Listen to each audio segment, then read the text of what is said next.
Okay, next, we're going to cover student t-distribution.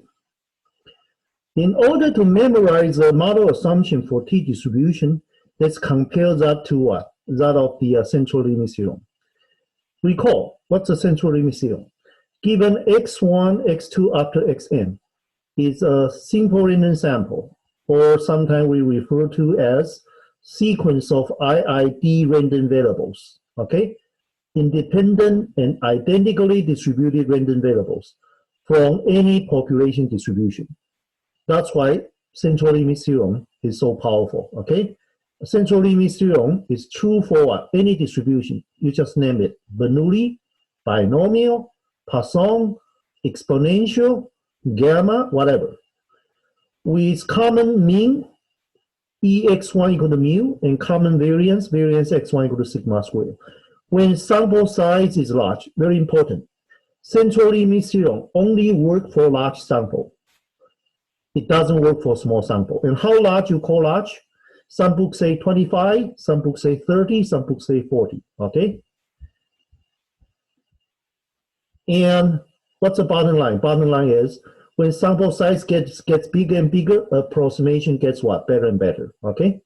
When sample size is large enough, all sample total and sample mean follow approximately normal. Not exactly, just approximately, okay? You might want to highlight these three. One, from any population distribution. Two, large sample size. Three, sample total and sample mean follow approximately normal, not exactly normal, okay? Now, next one. This is student t-distribution, model assumptions.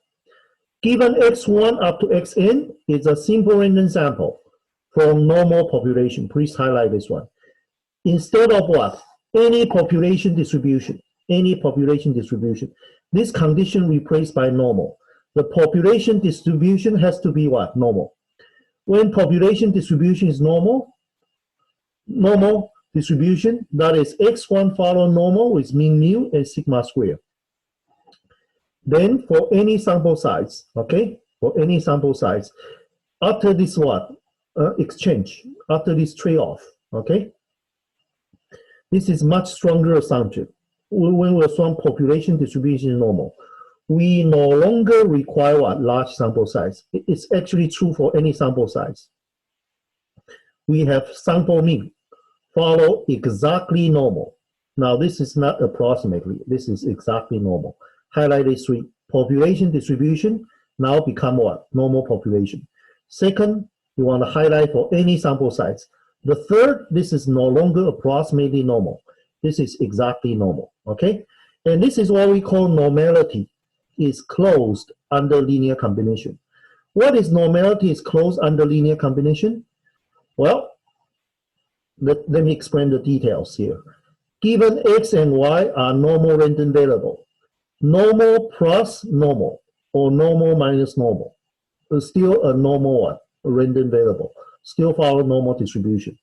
And for any c that is not equal to 0, c times x, where c is a constant, okay? C is a constant.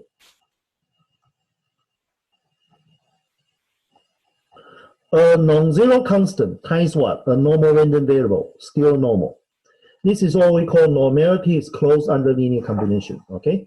The proof will be provided in the more advanced course, okay? Now, we just use this property here. Now let's look at here. What the sample mean? Is x1 plus x2 plus all the way up to xn divided by n.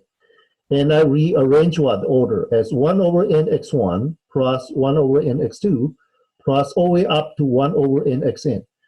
1 over n is c1. And random variable x1 is a normal random variable.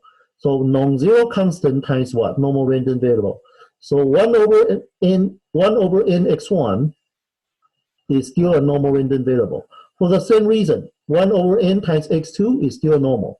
Normal plus normal is still normal. Keep adding to 1 over xn, still normal. Okay?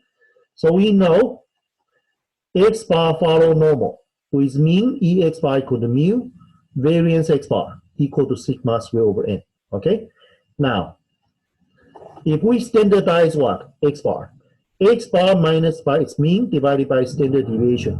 We convert to z-score, okay? But EX bar is mu, variance X bar is sigma squared over n, and I simplify this as X bar minus mu over sigma divided by square root n.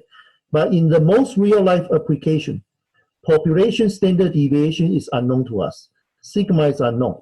So we estimate sigma by what? By sample standard deviation.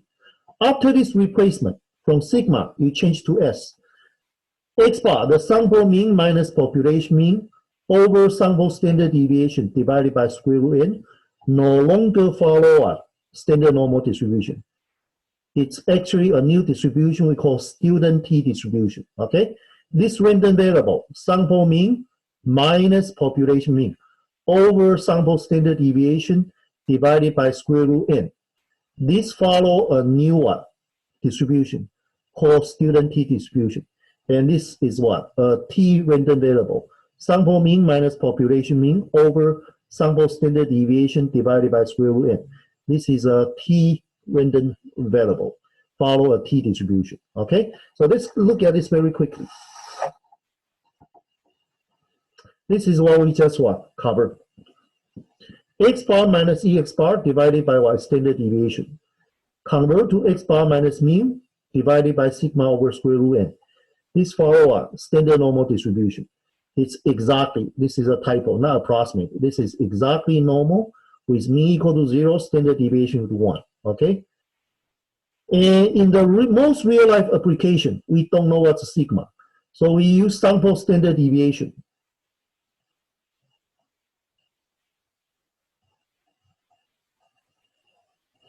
To estimate sigma, sigma is a population standard deviation.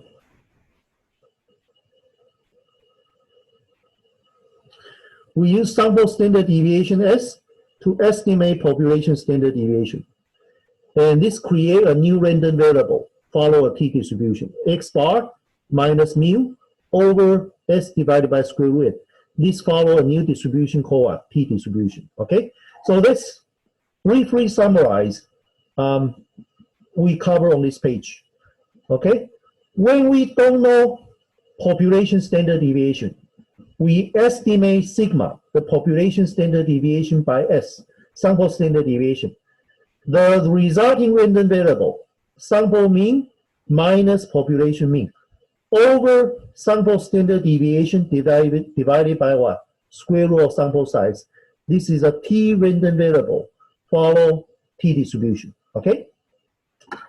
Let's take a break here.